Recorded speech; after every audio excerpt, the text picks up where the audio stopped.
Welcome back to WagerTalk.com. I'm Marco D'Angelo, joined in studio with Bryan Leonard and Ralph Michaels. We're going to break down NBA playoff action.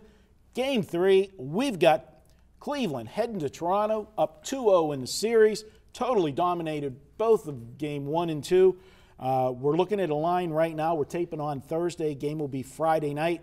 Cleveland -2, total of 214.5.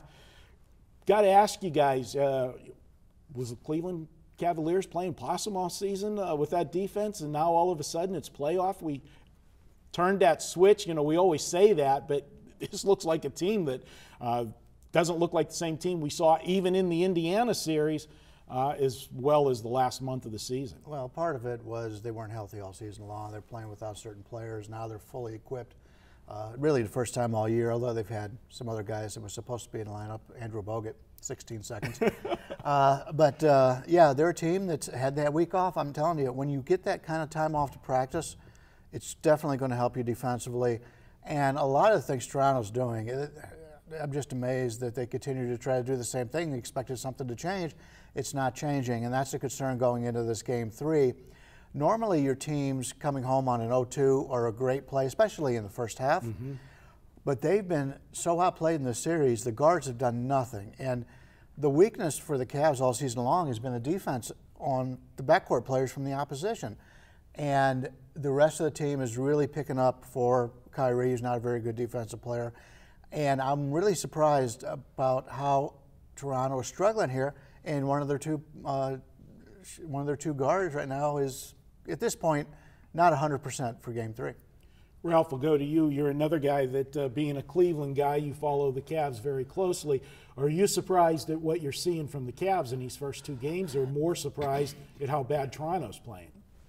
It's a little of both. I mean, you can't step in the Cavs' way. We knew this was coming. There was there was just a makeup to this point in time. I mean, LeBron's been there, Kyrie's been there, Love's did this. The whole regular season was just to build to get ready for the postseason, no matter what anyone said. And you know, if LeBron is going to shoot 50% from three-pointers, they can beat the Warriors. No one can beat the Cavs if LeBron's making those three-pointers.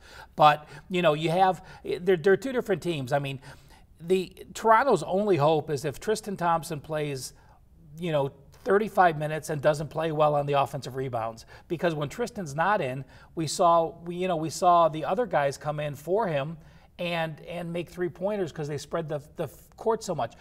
So many three-pointers, so many options with LeBron handling the ball, Kyrie even having a bad game, and they still blow him out. I will bring up one stat, and Brian brought playing on 0-2 teams coming home.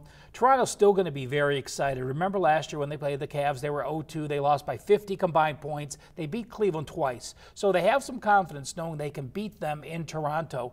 Cavs last year, rounds 1, 2, and 3, when they were 2-0 going to the first game at the visitor site, they were 0-3 at halftime. So, you know, maybe Toronto a halftime bet here. And this year at Indiana, remember, they were down 25 points at halftime at Indiana. So in their last 4 matchups in Games 3, they are 0-4 at halftime. So if you're going to look to play Toronto, I'd play them half. But I can't get in the way of these Cavs and the way they're playing offense and just overall ball for the game. Yeah, that's the way I would look at this game, as Toronto in the first half. And the thing that concerns me with Toronto is they're the better rebounding team, and they're shooting the ball and trying to beat Cleveland back to stop the fast breaks. Well, Cleveland's still getting the fast breaks. Cleveland's not that great of a rebounding team. Thompson's really the only rebounder they have on that team. And they're playing Toronto's pace. They're playing fast. But if there's anything to play this third game, I like Toronto in the first half. Well, I'm going to make it unanimous, but I'm also going to take Toronto for the game. I'm going to split my bet for Toronto first half and Toronto for the game.